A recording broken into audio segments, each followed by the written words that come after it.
Lorsqu'on renvoie à la question du design au sens recherche artistique, recherche atelier, où on va travailler avec une matière, on va ciseler une matière, c'est déjà quelque chose d'assez fort, et c'est ce qu'on sait très bien faire en France.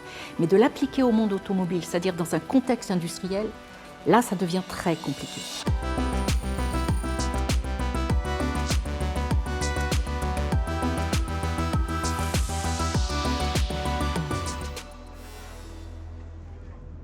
Donc là, on va en direction des ateliers de Lison de Caunes, qui est une personne qu'on adore, avec qui on a travaillé notamment sur notre dernier concept car, Aerosport Lounge.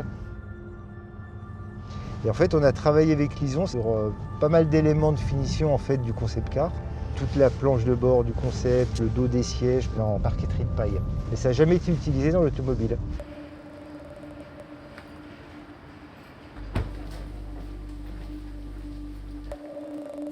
On a un fût de paille qui est donc creux et nous on l'ouvre à la main et avec un plioir ou un autre outil on l'écrase. Une fois que la paille est écrasée, on a un ruban et c'est ce ruban qu'on va coller. Ça, c'est la poignée d'ouverture de la porte. Donc normalement, on a une petite pièce de finition qui doit venir autour. Donc ça se trouve, vous n'aurez pas besoin de venir remborder complètement. En fait, je vais venir remborder pour que ça soit plus solide. Et ça peut être fait qu'à la main. Qu'à la main. Parce que la matière première, c'est de la paille de seigle. On travaille sur deux aspects. Il y a d'abord les collaborations qu'on va faire avec ces savoir-faire d'exception. Et puis on a aussi la chance d'avoir une équipe en interne. Et c'est eux, notamment, qui ont inventé le fameux point perle qui fait partie de l'ADN de nos intérieurs. Et ils ont inventé aussi les confections bracelets qu'on va retrouver sur les sièges. C'est un savoir-faire que tout le monde nous envie d'ailleurs.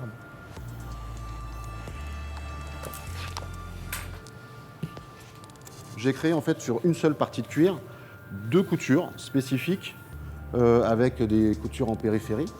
Et derrière, je les remplis via de la mousse.